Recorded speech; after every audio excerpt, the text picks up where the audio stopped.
Will somebody close the door, maybe? Okay, so I think we can start. My name is Marius Băncilă. Thank you for joining me for this next talk on modernizing legacy C++ code. Before we start, let me tell you a few words about myself. I'm from Timișoara, and I work on as a software architect on several products that are quite old, 25 years old actually, written with MFC and ATL. Anybody working and or have worked with those technologies? Not too many people, okay. This talk is actually inspired by some of the things that we have done in our source code in order to improve its quality over time. So today I'm going to talk about 5 things that I picked about modernizing legacy C++ code. But before we start, what is actually legacy code? What do you think? Code that is not tested. Okay. Anything else? Everyday reasons. Yeah. So actually people have different definitions of what legacy code is. So for some people it's code that has been inherited from somebody else. For other people it's code that it has been inherited from older versions of the software. For some, it's like you said, it's code without test. I think it was Michael Feathers that said that. And some say it's actually code that you wrote yesterday. And I like this extreme definition of legacy code. Some code exhibits all of these things. It's old, it doesn't have, I know, tests, etc. And well, it's actually the kind of code that I'm working with. So as I said, I'm working on several projects, but the main ones are a couple of very old large projects started in the mid-90s. So they're almost, I think it's 24 years to this year. One is an application framework that it's used in for developing several other products in the company. And one is an ERP system that stands for Enterprise Resource Planning. And it's built with this framework. And they are pretty large. They are about 2 million lines of code each. And thousands of files, thousands of classes. And as I said, they are built with MFC and ATL and a lot of COM. Those were the hot technologies in the 90s when the C++ was not even standardized. There was basically no unit test or automatic test until a few years ago when we started adding that. So our code is the very definition of what legacy means. But what is modernization? Any ideas? Using the latest available standard? Yes. So that's one thing, but you can actually modernize code on different levels. So modernization could mean making your code to work with I don't know, different software or new software or new hardware. It could mean I don't know, architectural changes. It could mean using new tools, new frameworks. Maybe new languages, or it could mean using new language features or libraries, like you said. It could mean applying better principles or practices or patterns. It could mean providing tests, unit tests or automated tests. It could mean using I don't know, things like continuous integration, etc. So it's different levels of different things that you could do to modernize your code. But today I'm going to talk about 5 things that you could do in order to modernize your C++ code. 5 things that you can use from the language and the library in order to do so. And I will start with containers. So there wasn't too many hands here about for people working with MFC, but I will tell you a few things about my own experience. Okay. Is it working anymore? No. Okay. Ah, okay. I think it works again. Okay. Sorry for that. So MFC has its own containers. It was created in early 90s, so before C++ was standardized, and for that reason, it makes sense that the people that started these products used MFC containers. So it has things like, they are called C-list, C-array, C-map, etc. And they have variants, like they have a string list or a D-word array or something called C pointer array. So for those that are not familiar with MFC, that's an array of pointers to void. And let me show you a sort of sample code from our code base. So you have an array, this pointer array, and people add an integer to that array. So that could indicate, I don't know, maybe a type of operation or something, an identifier, and then they add a pointer to some object, and then on the same index in the array, based on the condition, they could either add maybe a string array or a D-word array. So it's pretty strange, and you can imagine it on the other side when you get an array like that in a function, what you have to do in order to read it and use it. So MFC containers have, I'm not going to talk too much about MFC, but I just want to give you some input here. So MFC containers have many drawbacks. They don't have performance guarantees, they don't work with standard algorithms, they don't work with range-based for loops, you can't really use them in templates. They are type unsafe, and the team itself recommends them to use them only for backwards compatibility code. So this was one of the first things that we decided we can do in order to improve our code. We would want to get rid of containers that are not standard. Of course, it's not entirely possible to do so. You still have parts of the code that you cannot change, especially when you have 4 million lines of code. You can't change everything. You still have interoperability with other APIs, maybe libraries or something that still require them. So you might still need to use them, but apart from those cases, we should use standard containers. So the standard containers have all these advantages. They have performance guarantees. They obviously work with algorithms. They can be used in templates code, etc. Of course, they are type safe, etc. The default standard container, of course, would be the vector. And apart from this benefits, we had an immediate advantage in debugging. So the people that started coding this used to abuse the pointer array that I was talking about.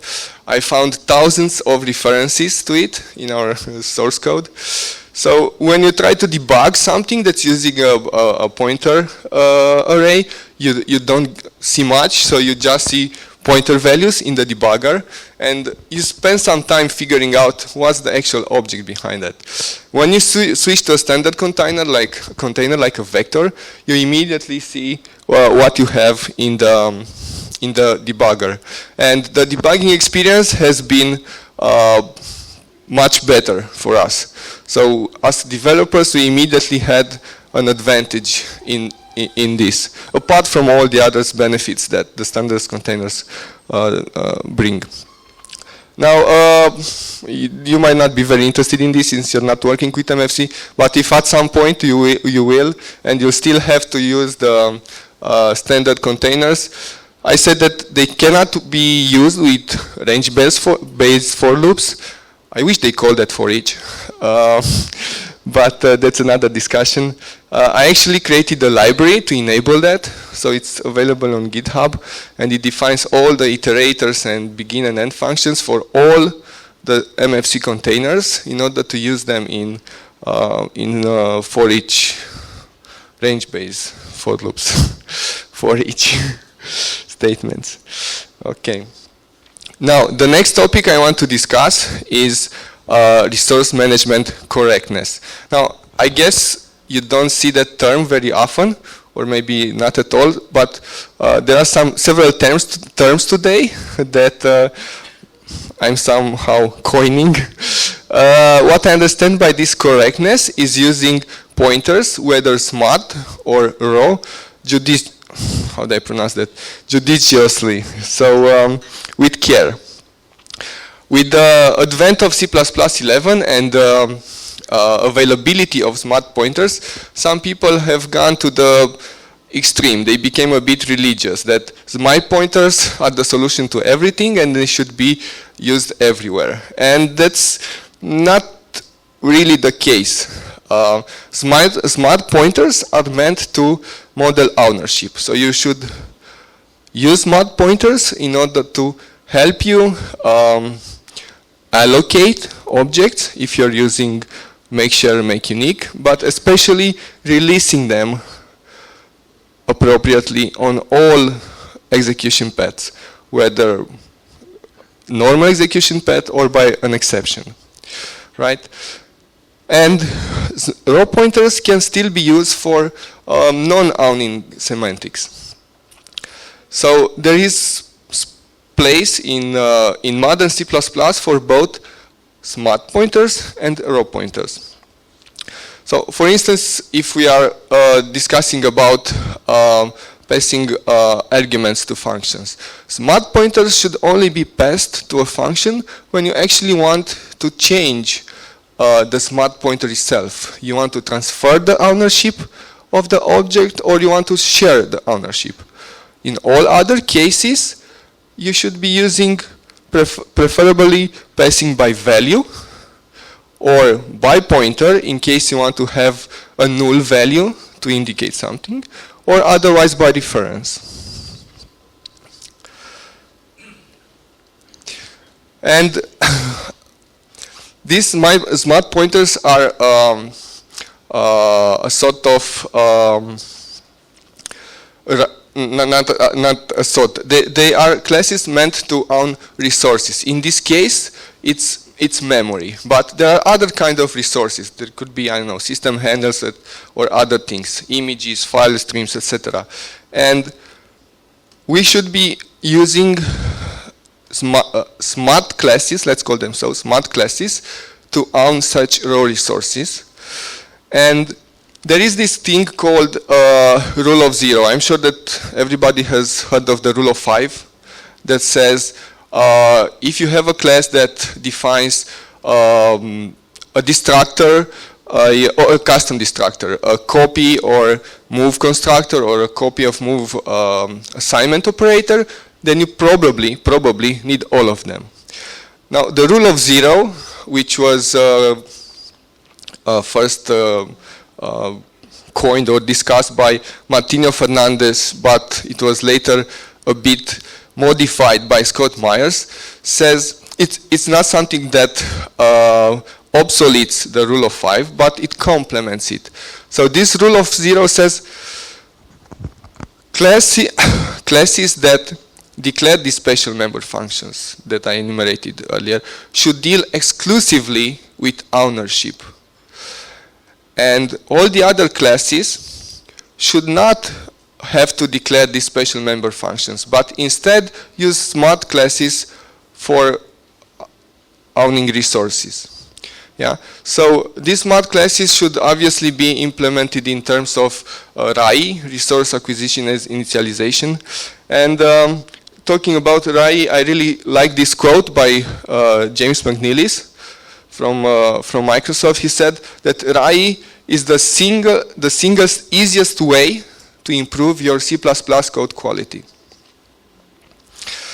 Now, I mentioned before make shared and make unique, and there's one thing that I want to talk about this. So make shared was added in C++ 11, and it had two purposes. So the first purpose was performance, because it can allocate the object and the control block in a single step, a single allocation, as opposed to first allocating the object and then passing it to the constructor of the shared pointer, which does another allocation for the control block where the reference counter is. And it also helps avoiding a memory leak in a particular case that we will see in a moment. And make unique is similar. It was added later for consistency with make shared, and also to help with this this memory leak scenario. So this is the scenario. Probably some of you, or maybe all of you, know it, but let's look at it. So let's say you have a function that is supposed to return an int, but for some reason it throws an error. The unexpected, right? And then you have a function do something that takes a unique pointer and an integer, and you call it like this: do something unique pointer of new foo and func that throws. Now, how can a memory leak occur here? Well, if func that throws is evaluated first, no memory leak can happen because the object is not created at the point. If new foo is created first, and then the unique pointer constructor is called, the object will be owned by the unique pointer. So by the time the func that throws is evaluated and the exception happens, it will be, when the stack unwinds, it will be correctly released. However, if the order of evaluation is new foo, func that throws, and then unique pointer constructor, you get a memory leak because nobody owns the object when the exception happens. So it remains on the heap. So by using make unique or make shared, so it's the same scenario, but I just use make unique, you get rid of that because the allocation of foo happens inside the call. So at the time of evaluating the arguments for this function, there is no object that is constructed. So regardless of which one is evaluated first, we are guaranteed that we'll have no memory leak. But now enters C++ 17. Now in C++ 17 that is obsolete, because C++ 17 has added some guarantees to the way,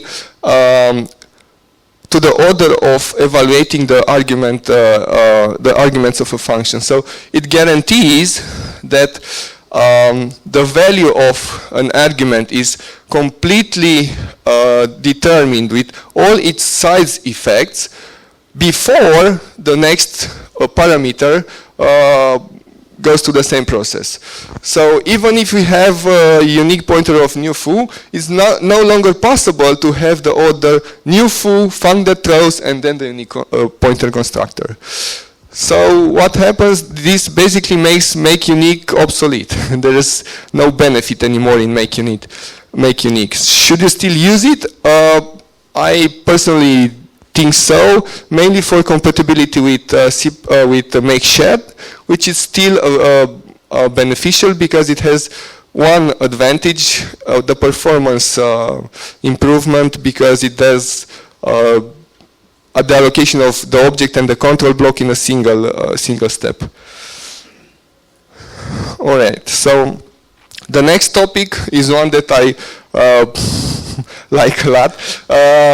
I mean, I usually talk about it. It's const correctness, and what that means is that everything that is not supposed to change should be made const.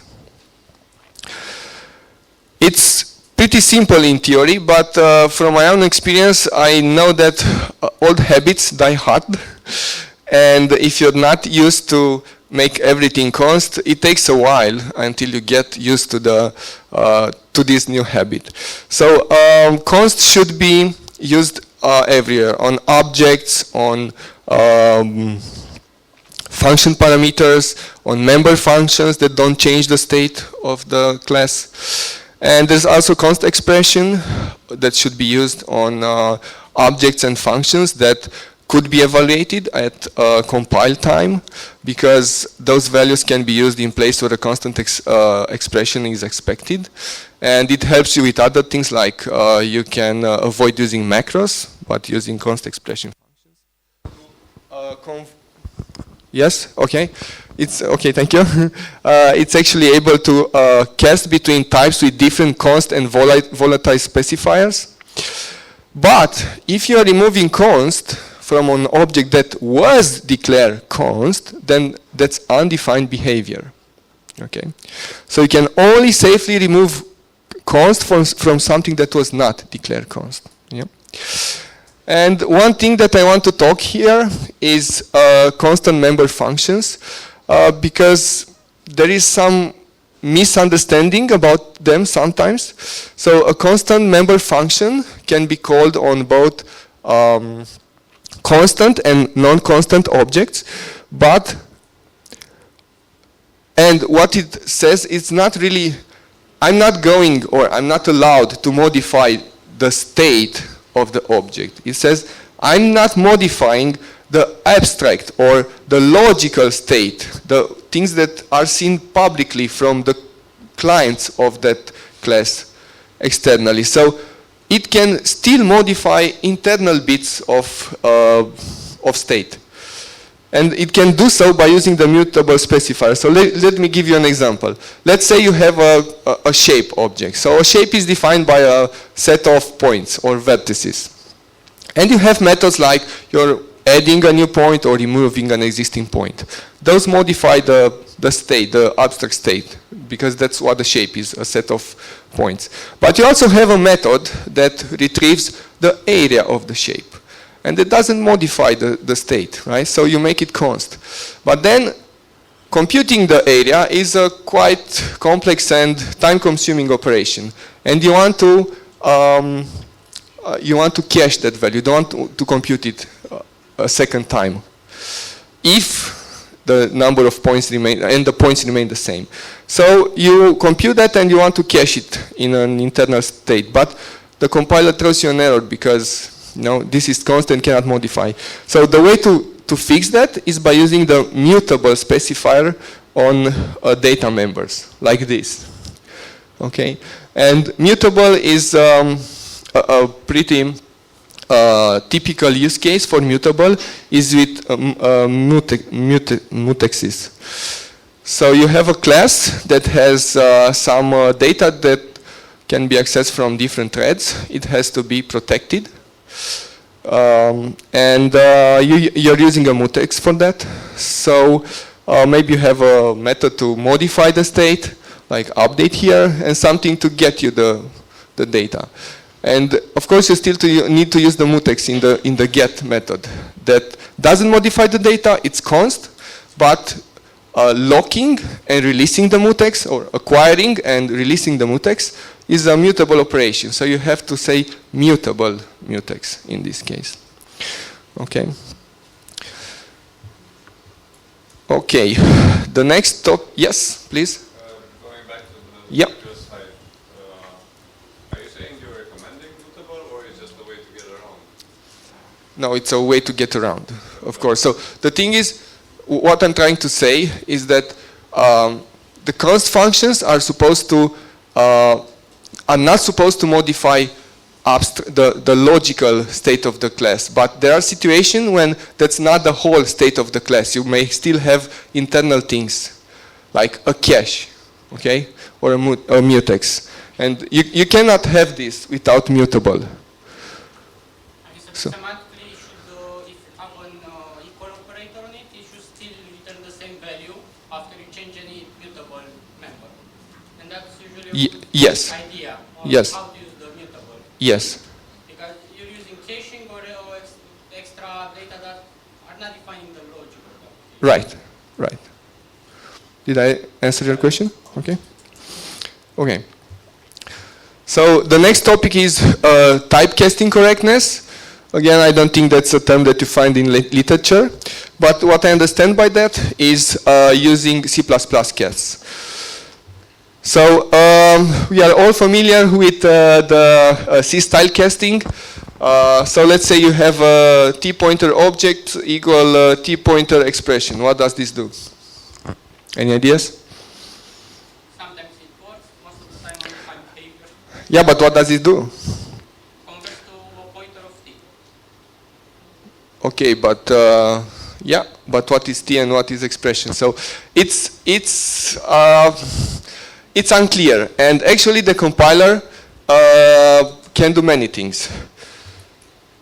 So the compiler first tries to do a const cast. If that doesn't work, it will do a static cast.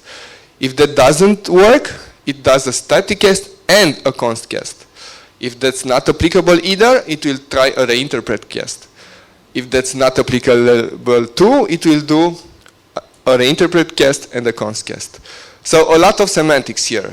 And just by using a C-style casting, you're not very clear about what you want to do. Is that a const cast? Is that I don't know, conversion between a pointer to a base class to a pointer to a derived class, or the other way around? So it's unclear. And C-style casting also allows you to convert between incomplete types, and if both T and expression are pointers to incomplete types, it's unspecified whether const cast or interpret cast should be using. So there's a lot of uncertainty. So C++ casts are the ones that we should be using. There are 4.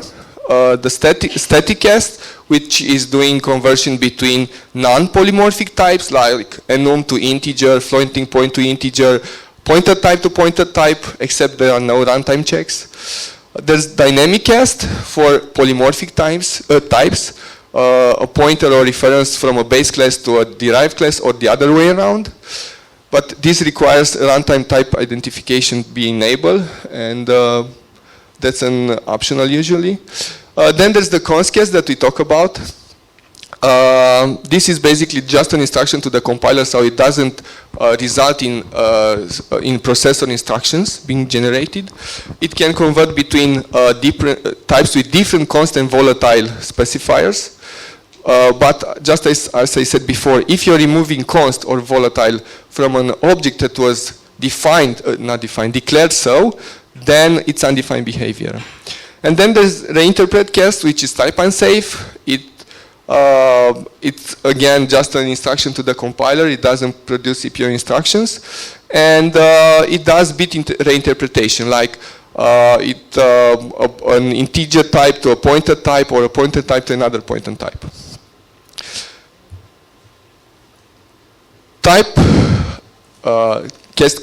Typecasting correctness means preferring this C++ casts over the C-style casting, and there are multiple benefits.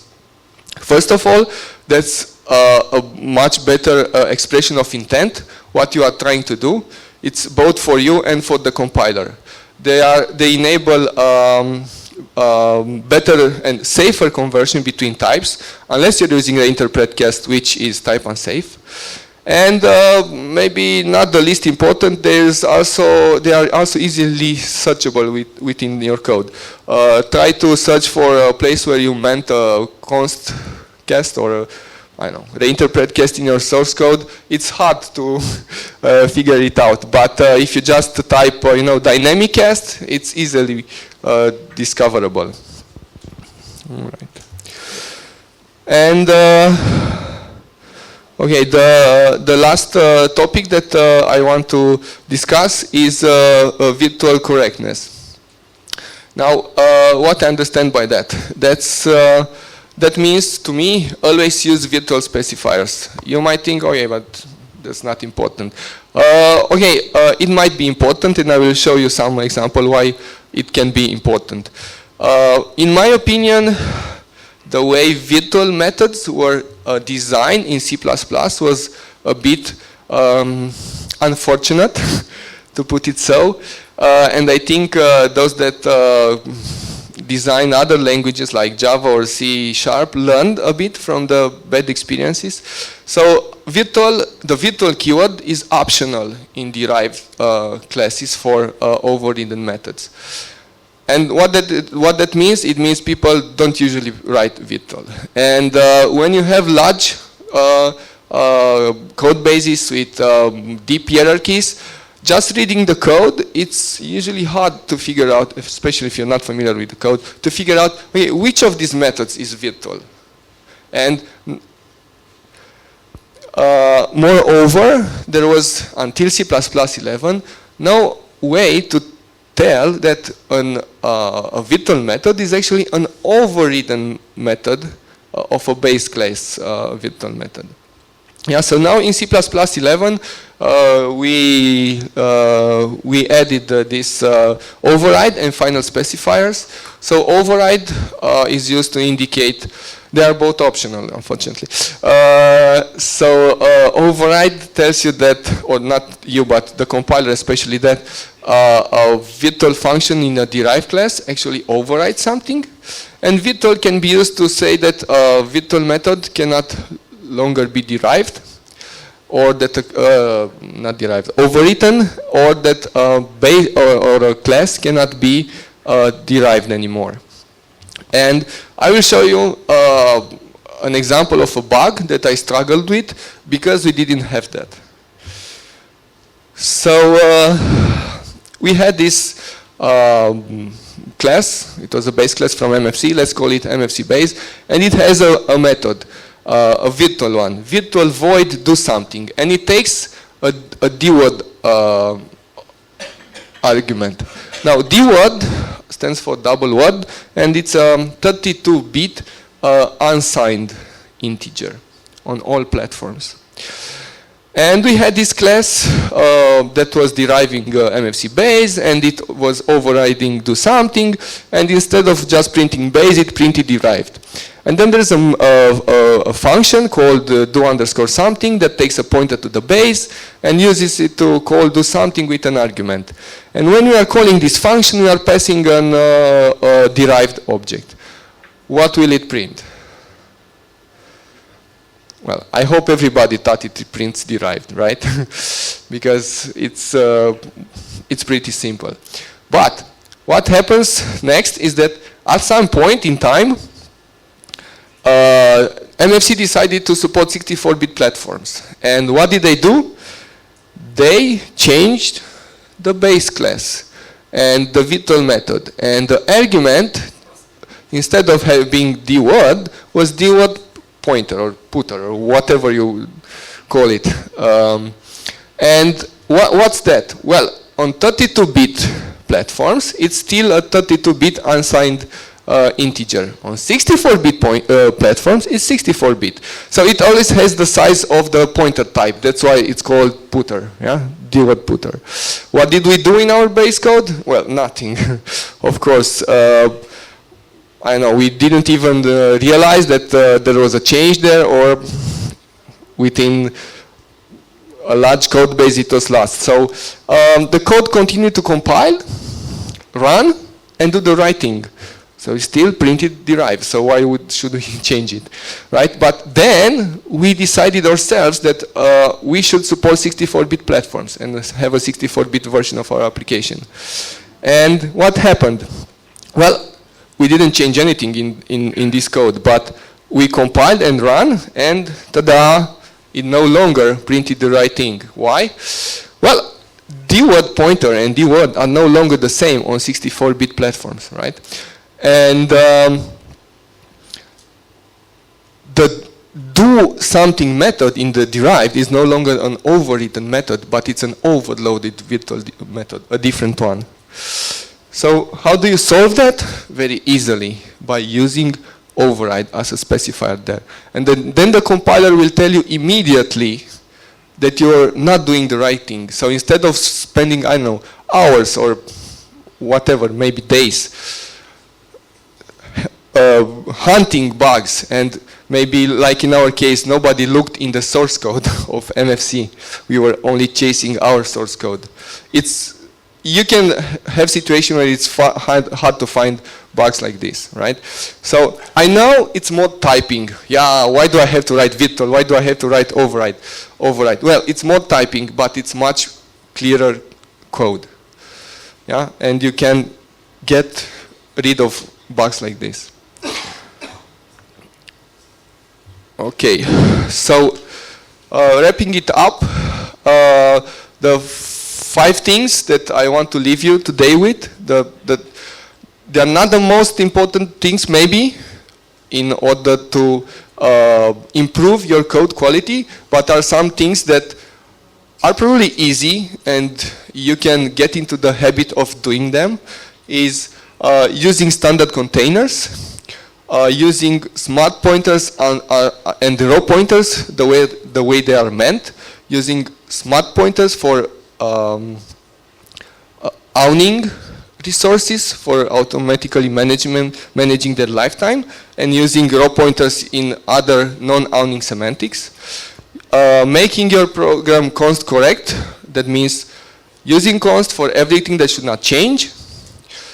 Using the C++ cast in order to better express the intention of what you're doing, and writing the virtual specifiers, virtual, override, and final everywhere where they are supposed to be.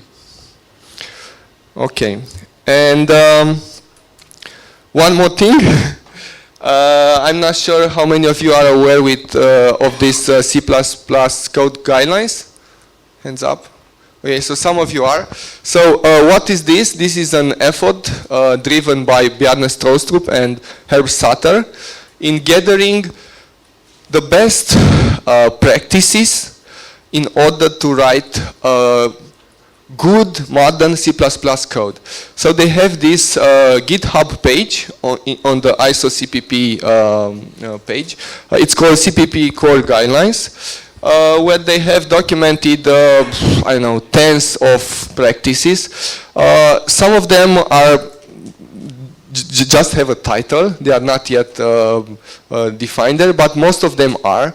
And it's a lot of good information that you can find there, with things that you can do in order to write quality, good, modern C++ code. Okay, I think that was all. Thank you. And